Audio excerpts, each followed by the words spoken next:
there, this is Ívar by Ívar's Fly Workshops.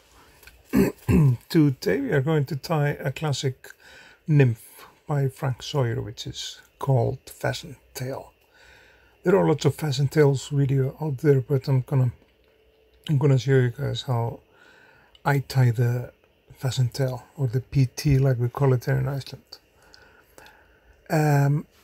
We start by attaching the thread, of course, to the shank of the hook. I'm using a hook number, it's 12, and it's an RX hook, and it's a nymph hook, like a traditional nymph hook.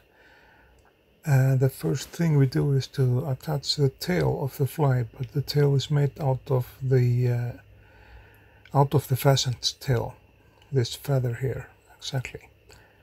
And I prefer to use like the shorter fibers for the tail because I want to save the longer fibers further down on the stem of the feather. I want to save that for like the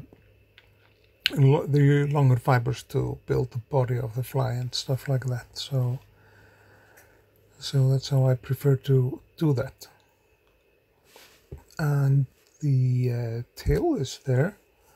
And now we need to get the body up and going. And first of all, we start to wrap down a copper wire or golden wire.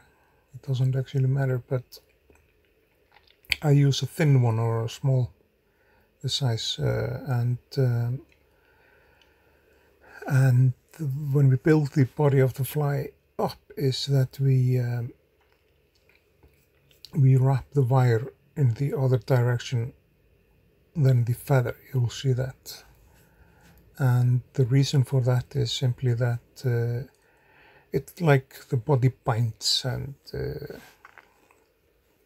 it's going to make the fly stronger, much stronger, and more durable, and extend the lifetime of the fly as well.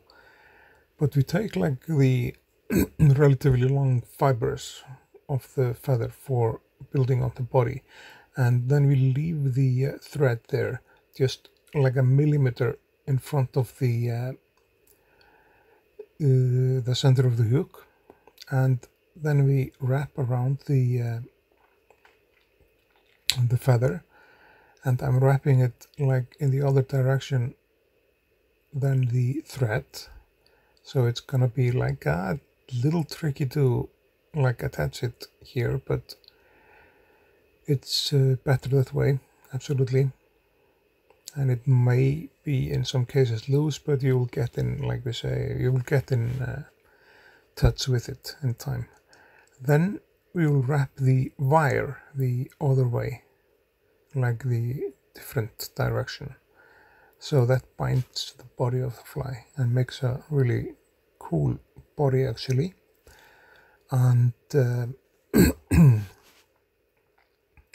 we secure and lock down the wire. We trim that off with my wire scissors, and then we take the tag end of the feather and trim that off as well.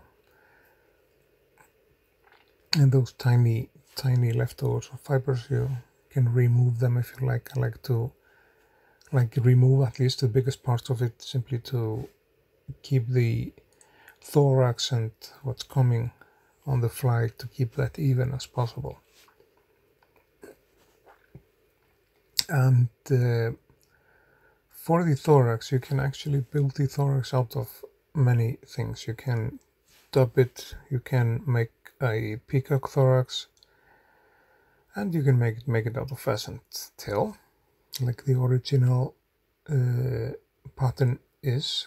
And the fly is designed with only pheasant feathers in it. But I'm gonna make legs on this fly, so I take those fibers, place them exactly like that.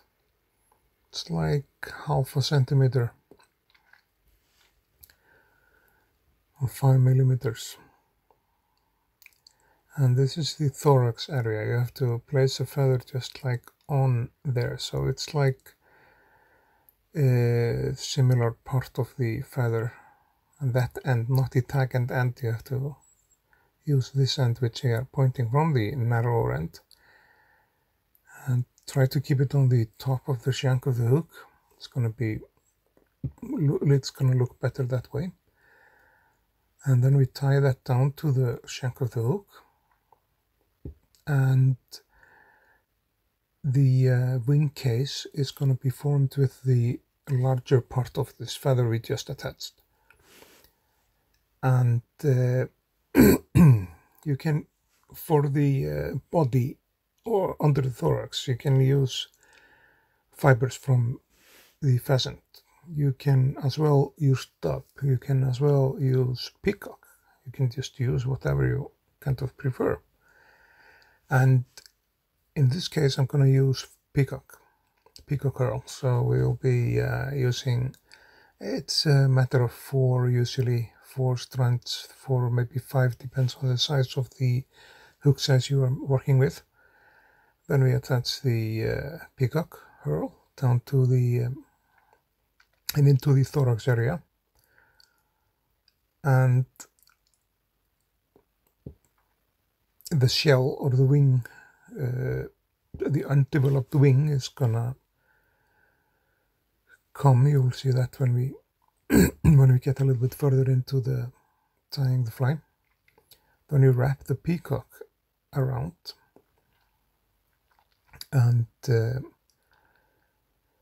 make sure it goes all the way, almost all the way, like this. Then you lock that in place with your thread.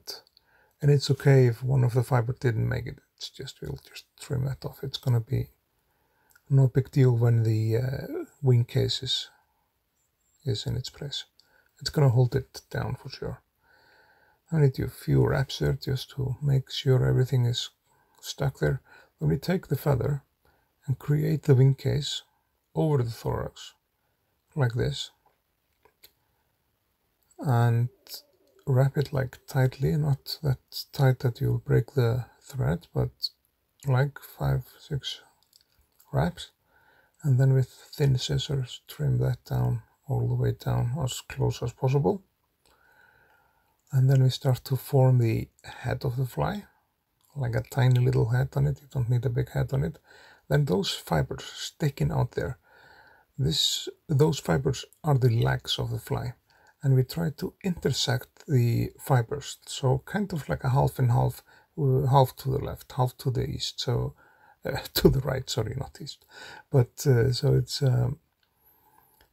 like facing to the sides of the thorax, and you do it by that, like that. You just pinch them there and you hold them in place, and then you just tie them down, and there you have your legs. It's like we say, it's not like a mandatory thing with this fly to build those legs. You can skip the legs and it's still gonna work out just perfectly. And that's about it with the fly. We'll do a few whip finishes on it, and then we'll place a paint on it. I hope you guys liked the video and like the channel, and as I ask you guys to like, subscribe and share, of course, and help us to build up the channel. It's an Icelandic channel. I'm Icelandic and just doing the videos both in Icelandic and English just to serve everybody. And the reactions we had so far are just amazing. And there you have it, the Pheasant Tail by Frank Sawyer. It's probably one of the best nymphs there has ever been created. A friend of mine, actually, he created like a version of this, which he means to be better than the Pheasant Tail. We'll tie that later on. So thanks for watching, and I'll see you guys in the next video.